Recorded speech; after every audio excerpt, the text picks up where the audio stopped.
Welcome mga ka-For the Body sa ating YouTube channel. At kung bago ka pa lang, subscribe nyo po, i-follow nyo po ang channel natin, i-like nyo po itong video na to, then click subscribe and i-hit yung notification bell para lagi kayong updated sa ating lahat ng mga videos. So ito na, panoorin na natin mga ka-For the Bodies. Yes, hello, good morning mga ka-For the Bodies. What a beautiful and lovely day po. Lovely afternoon mga ka-For the Bodies. Ganda ng dagat to. Ayan po. Whew! Ang ganda ng first video po natin ngayong taon. Beach property po ang for sale po natin. At ito po yung nakikita nyo po mismo. Andyan po. So, yan pong property na yan. Ano po portion po niyan tayo na po nagmamayari. Pero yan po ay pangkalahatan po. All in all is 1 hectare. Ayan. For sale po yan. Dito lang po mismo nasa harap.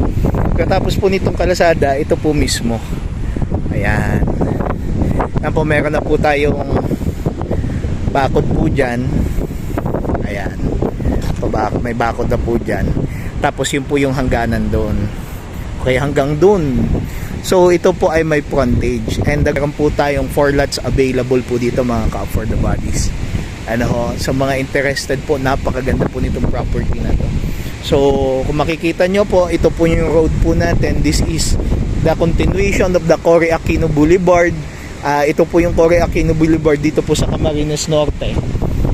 Na kung saan ito pong boulevard po na ito, pag pinagsama po yan, Daet, Mercedes, Paracale, Binsons, po, 4 na bayan po pinagdugsong using this boulevard.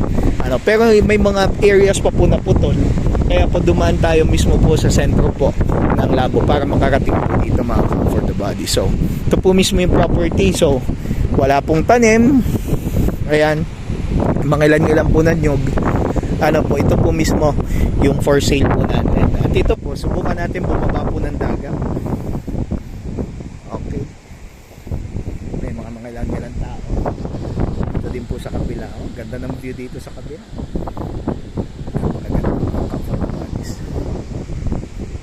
Nabisi po tayo sa mga projects po natin, and ngayon nandito na po tayo. So medyo malakas yung agos.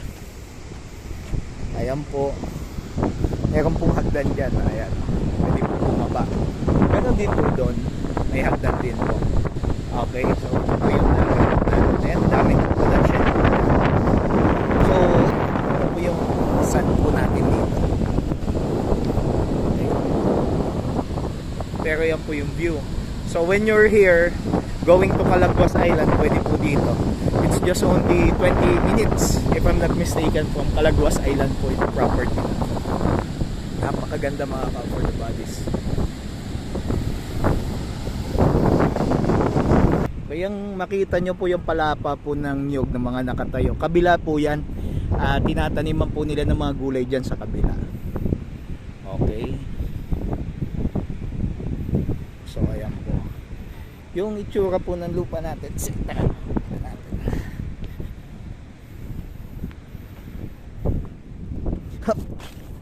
Ayan po siya. 1 hectare po yan hanggang dun sa may end po nun sa may baka, hanggang dyan sa may baka na yan. Ayan. Ganyan po siya. So yung property po natin dito for sale. So ang lapit lang sa dagat. Imagine if may plano kang gusto magkaroon ng beach house, tapos yung papunta po dito, ang ganda na po ng daan, konkreto na po, hindi po mahirap makapunta dito, napakadali po ka-For the Bodies. Yan po yung view. So kung papatayo ka dito, 3 palapag na bahay, ganda.